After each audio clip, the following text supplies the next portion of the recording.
Monumen Reok Ponorogo disebut bakal mengalahkan ketinggian patung Garuda Wisnu Kencana di Pulau Bali.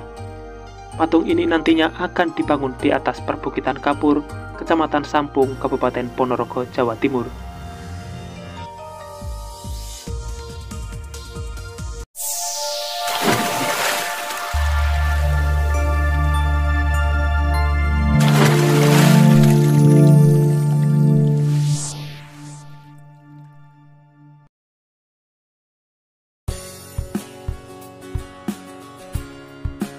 Assalamualaikum semuanya.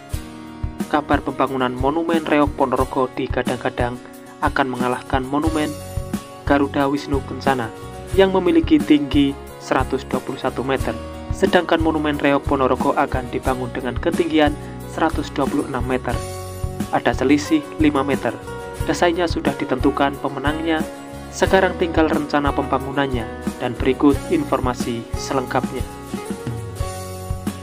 Seperti biasa, sebelum berlanjut ke pembahasan, dukung selalu channel ini untuk terus berkembang dengan cara subscribe dan nyalakan loncengnya, supaya kalian dapat mengikuti update terbaru pembangunan di Indonesia.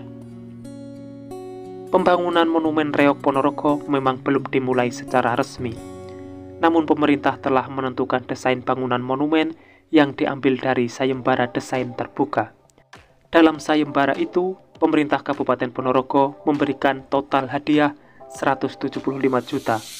Pemenang pertama dengan judul karya Taman Ragam Selaras mendapat hadiah senilai 100 juta. Pemenang kedua dengan judul karya Pelataran Reok mendapat 40 juta. Sedangkan pemenang ketiga dengan judul karya Reok Agung Ponorogo Cultural Heritage diberi hadiah 25 juta. Dan dua pemenang harapan dengan hadiah masing-masing 5 juta. Bupati Ponorogo Sugiri Sansoko mengatakan, sayembara desain ini bertujuan menjadikan Monumen Reok Ponorogo yang akan berdiri di atas perbukitan Kapur, kawasan Sampung menjadi karya arsitektur ikonik. 5 desain terbaik tersebut terpilih dari 61 peserta lomba rencana bangunan monumen setinggi 126 meter. Desain Monumen Reok Ponorogo bertajuk karya Taman Ragam Selaras ini memperlihatkan desain Monumen Reok yang terlihat sedang menari. Gerakan tari ini dikaptur pada patung dengan membuat struktur dasar patung berkelok, menekuk ke belakang di bagian atas dan menekuk ke depan di bagian bawah. Dengan ini patung menjadi lebih dinamis dan tetap memenuhi persyaratan ukuran dan kekuatan struktur yang telah ditentukan.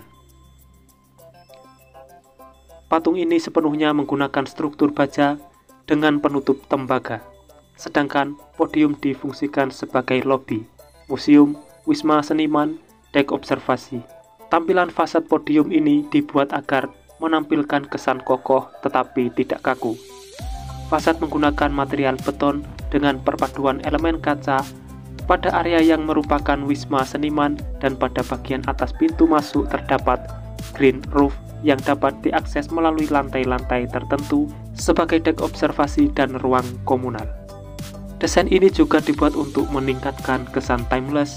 Konsep bangunan juga mengadopsi prinsip arsitektur varkular Jawa, tersebar namun tertata.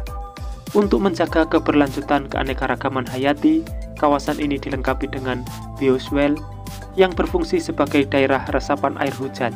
Hal ini akan mengembalikan fungsi kawasan sebagai kawasan lindung dan kawasan konservasi air.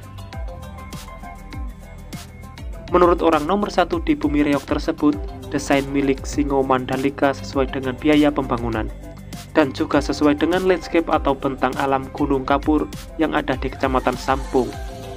Dalam sayembara tersebut tidak hanya memikirkan keindahan tapi juga disiplin ilmu lainnya, mulai dari arsitek, struktur, sejarah, seni, dan perhitungan lain yang kompleks. Diharapkan Monumen Reok bukan hanya menjadi landmark atau penanda tapi juga benchmark yang bisa menjadi sebuah wadah berkebudayaan di masa depan. Dalam desain Monumen Reok tersebut, tim yang terdiri dari 3 orang arsitek dan 2 orang ahli struktur ini telah melakukan eksplorasi ke Kecamatan Sampung beberapa kali.